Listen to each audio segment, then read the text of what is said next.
Good afternoon, everyone. I'm Jayatri, Chief Bioscientist here at the Franklin Institute. It's been a couple weeks since our last update, so I thought it'd be a good time to check in again with another conversation about the emerging science behind the coronavirus pandemic. So there were three things that have come out in the last couple of weeks that I wanted to talk about today. The first, there's a lot of questions about convalescent plasma as the possible new emerging therapy for patients who are already infected. So we'll talk a little bit about that. The second is that we just got a report of what seems like the first confirmed reinfection case, where somebody got infected and then got recovered and then got reinfected again. So that's our second topic. And then the third one, and this is just hot off the presses from a paper that was just published yesterday, is looking into the science behind the sex differences that we see in the cases of men versus women with COVID, and digging into what might underlie that immune response. So send us your questions, and we'll start talking through those.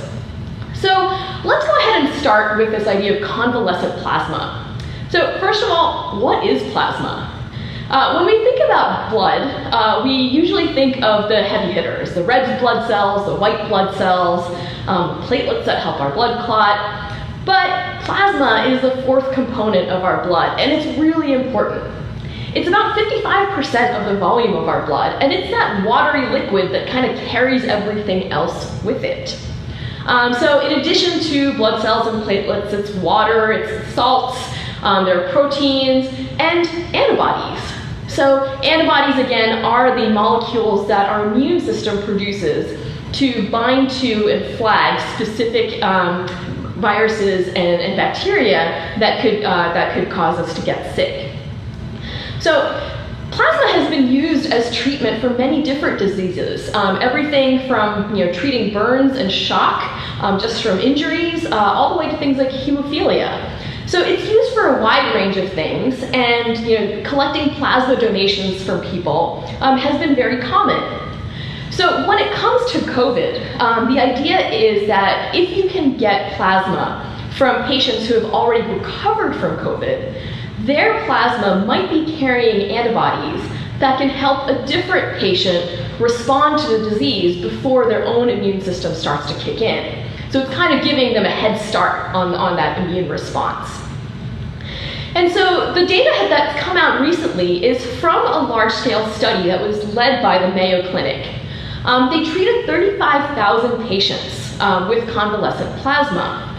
Convalescent, again, meaning people who have recovered. Now, the two categories of people that they looked at were people who were treated with plasma within 3 days of getting into the hospital. So these people are already pretty sick.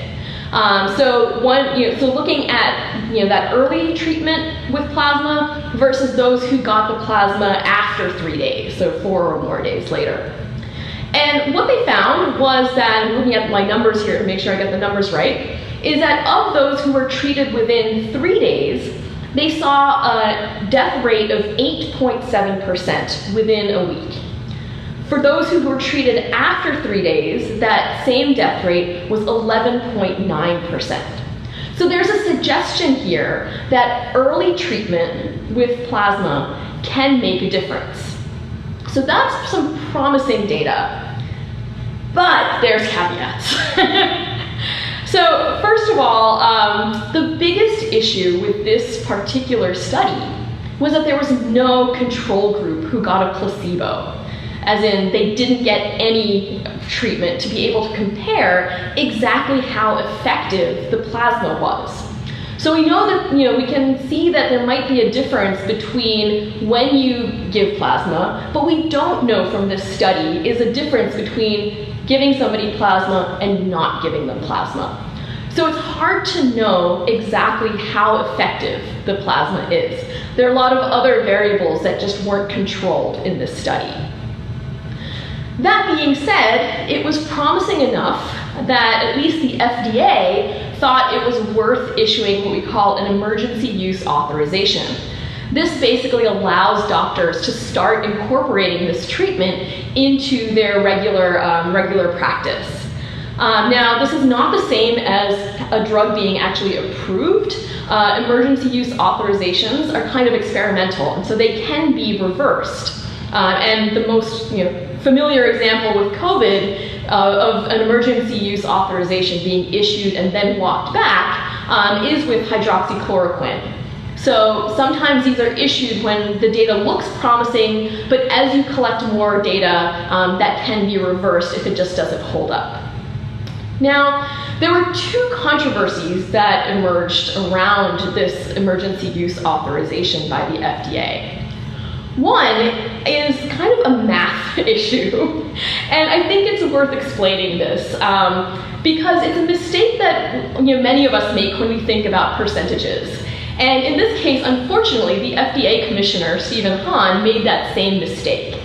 And it's a difference between what we think of as absolute percentages and relative percentages. And so what the FDA commissioner stated in his announcement was that there was a 35% improvement in survival, which is that difference that you see between that 8.7% and that 11.9%. Where he went wrong in his interpretation was when he said that this means that if there are 100 people sick with COVID-19, that means 35 people would have been saved. That's interpreting the numbers as absolute percentages. But in fact, when you talk about the percent improvement, you're talking about the relative numbers.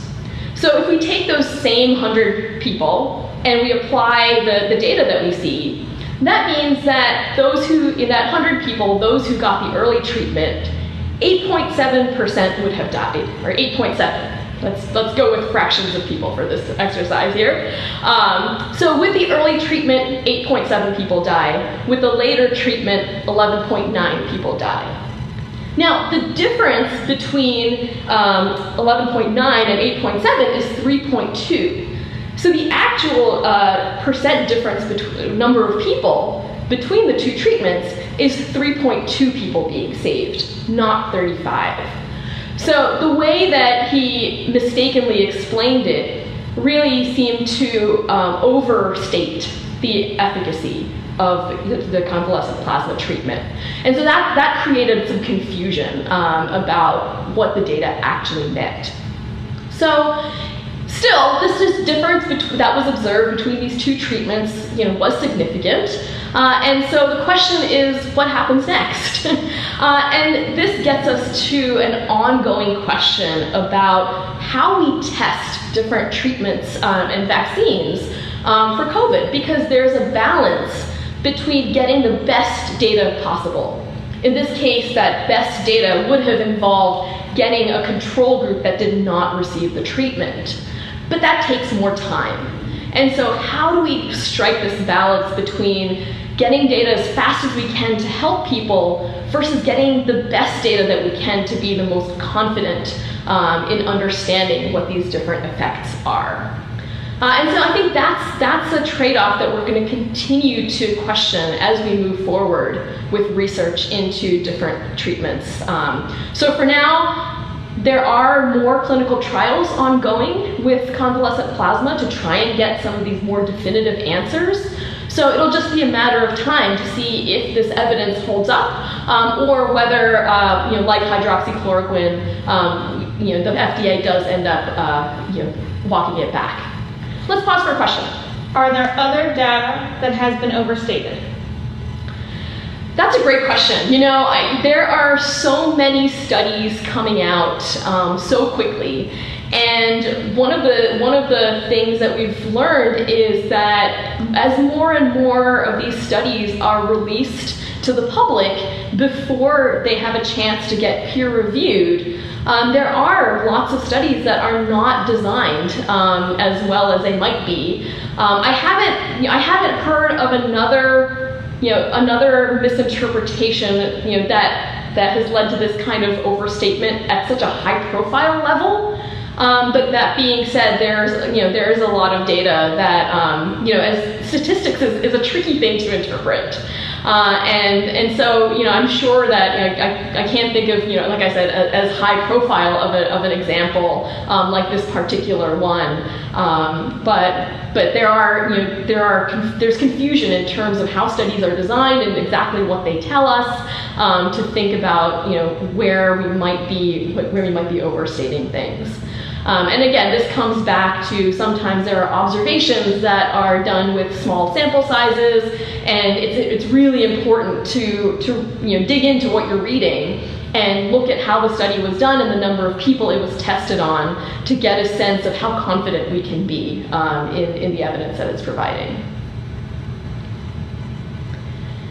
All right, let's talk about the second topic here, which is the idea of reinfection. So one of the big questions that people have been asking as the disease has been progressing around the world is that once you get infected, you get sick, you recover, can you get infected again? This is a question about the immune response that our body generates and how long it lasts and how good it is.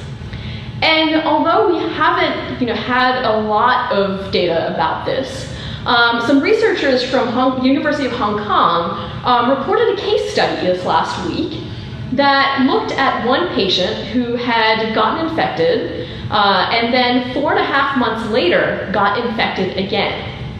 And what helped them study this particular case was that they had actually sequenced the virus from his original infection, and they were able to sequence his virus again when he got sick and compare the two.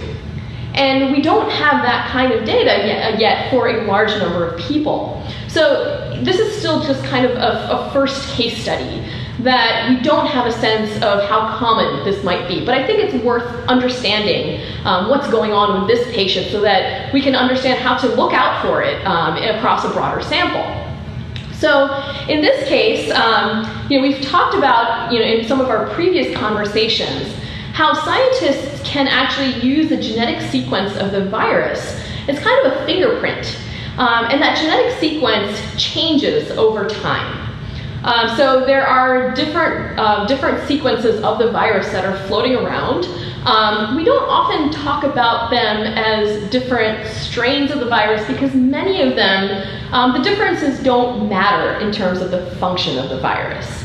So it's really more of just that identification based on a sequence. And so in this case, what the scientists found was that the virus sample from the first infection and the virus sample from the second infection were different, significantly different enough that it wasn't like the virus had just stayed in his system for 4 months and more. Because we do also see that people hold on to the virus for a long time. So what does this mean? Now, like I said, this is just one case, but it does give us a reason to start tracking the viral sequence of individuals, because that can help us understand whether people might get reinfected multiple times. Now, the fact that this happened wasn't really a surprise, because coronaviruses are a whole family of viruses, and with other coronaviruses, scientists have observed in the past that the same person can get reinfected. So it was never out of the question that this would be true for this particular virus as well. Now, some of the symptoms that they observed kind of fit with the model that his immune system is still helping him out. So the second case of COVID that he came down with had milder symptoms from the first. So that suggests that maybe his immune system responded to the first case, stored that memory away, and was then able to mount a stronger defense when he got infected again. So that's a good sign. I mean, that would suggest that, yes, we can get reinfected, but we do have some protection from previous infections. The questions, though, are that, is he still infectious the second time around? Like, he may have been, not showing any symptoms, but could he still have been spreading the disease to others? And so knowing that this can happen, I think the lesson to take away there is that even if you have gotten infected and recovered, it's still important to wear a mask and keep your distance from others. Because just because you've recovered doesn't mean that you'll never get it again and never spread to anybody again. And as we know, there's just more and more evidence about people without symptoms being able to spread this virus, whether or not now maybe they've been infected before. All right, let's pause for a question. We do a relevant question with this. What is the percentage rate of safety to be in an outdoor social setting being socially distant with a mask? Oh, it's so hard to quantify risk. I've seen more recently a gradient to think about. That it's very hard to assign a certain percentage to risk, just because there are so many variables in every situation that you're in. But I saw recently, and we can add a link in the comments later with this paper, showing how you can look at a matrix of risk. That on one hand, you can look at what kind of behaviors you and the people around you are engaged in. So, as you go from low to high risk on sort of one side of this matrix is, okay, are you not wearing a mask to are you wearing a mask? Are you whispering? Are you singing? Or are you shouting? That increases your risk. So that, this idea of, what are you doing in that space? And then the other axis to think about on this matrix is what's the environment like? So are you inside or outside? Is it crowded or is it pretty empty? And then are you in a space with good ventilation or not so good ventilation? That's a pretty closed space. So those variables are kind of like the major things that we've identified as contributing to the risk. So even though we can't assign a certain percentage to any of those things, you can use those factors in your decision making as to your risk in any particular situation, and choose to keep as low of a risk as you can. Or other epidemiologists suggest thinking about what they call your risk budget. That if you have a certain mindset about how much risk you're willing to expose yourself to, then think about the pros and cons of being in a more risky situation. That sometimes it might be worth it and then you kind of pull back on other risky situations in other contexts. So it comes to a lot of personal decision making, but overall it does give us some guidance in terms of how we can design our environments as safely as we can to lower that risk, and what kind of personal behaviors we can think about in terms of then minimizing the risk to ourselves and to others. Why are outliers that can happen with any virus being used to undermine a medical technique that shows promise? So we've talked about a couple of different medical techniques here. The outliers that we were talking about was about the case of somebody getting reinfected. And in this case, we don't know whether it's an outlier or not, because we have not systematically been testing, sequencing people's viruses, the same person's virus, over the course of time. So it's really just, it's a possibility that it's an outlier. We just don't know for sure yet. So how this case is being interpreted is that this is a possibility that alerts us to the idea that this could happen more widespread, and we need to be looking out for it. So I'm not sure that we're at the point yet where it's undermining any particular treatment.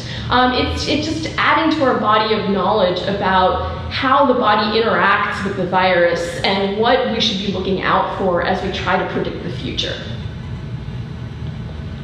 Okay, let's get to our third question here. And like I said, this is very recent data, so there's still a lot to discover here. But one of the trends that we've noticed across the globe is that when you look at the numbers of COVID deaths in populations, you see this imbalance between men and women. Around the world, approximately 60% of the reported deaths from COVID are in men. So there's something there's something different here that scientists have been trying to understand. And this kind of imbalance isn't limited to COVID. We've seen this happen with other viruses as well. And so scientists have been really interested in understanding, whether there's an underlying difference in the immune system that then gives rise to this difference in outcomes. And so the study that came out yesterday, it was published in Nature. A group studied 98 patients at the Yale New Haven Hospital, comparing males and females in different aspects of their immune response, and comparing them to a baseline of both their entry levels, then followed them over time, as well as comparing their immune systems to that of healthcare workers as a control group. And what we found is that, so first of all, the thing to say at the outset is that the immune system is really complicated. If there's one theme that keeps coming out over and over again as we're starting to understand the biological response, is that there are many different avenues of the immune system that are all at play, and we are still trying to figure out how those different pieces fit together. So bear with me as we try to break some of this down. So in this case, we've talked about the antibody response before. What the scientists studied in this case was two different parts of the immune system. One was molecules called cytokines. And cytokines are signaling molecules that help the body regulate both immunity and inflammation. So inflammation is kind of when the body over-responds to infection. And this has come up before because we often hear that patients who have very severe cases of COVID are having something called a cytokine storm, where the immune system overreacts. So that's a role of these cytokine molecules as part of the immune response. They start out trying to protect you through inflammation, but sometimes things get out of control. The other thing that they looked at was the T cell pathway. And T cells are immune cells that go out looking for infected cells in your body and kill them. So that's a different pathway by which your body is fighting disease. And what they found in this study, looking at these two different branches of the immune system, were that men had a higher level of certain cytokines. On the other hand, women had a stronger response from T cells. So this suggests, first of all, the fact that they found these differences at the baseline level gives us a clue that there might be some underlying inherent differences in the immune responses between men and women. We don't know why that arises, but it's suggestive that we should look into at baseline, why do those differences exist? And then the second piece then is, given those baseline differences, it looks like men and women have different trajectories of the disease. That women's stronger T cell responses are, again, on a population level, better able to, defend against the disease. And so that suggests that if men and women are kind of responding to the disease in different ways, we need to think about that as we're designing therapies and treatments. That, what works best for men might not work best for women. And so, again, let's think about how we design these clinical trials to test. Let's make sure that we're looking at men and women differently, because it looks like the underlying biology is different. So, again, this is another layer of the science that's helping us understand how we respond to the virus and how we can, some clues about how we can design better treatments as we move forward. So that's our update for today. There's going to be lots more coming out. So as the news comes together, we'll be here to help you make sense of it. Thanks for joining us today, and we'll be back again soon.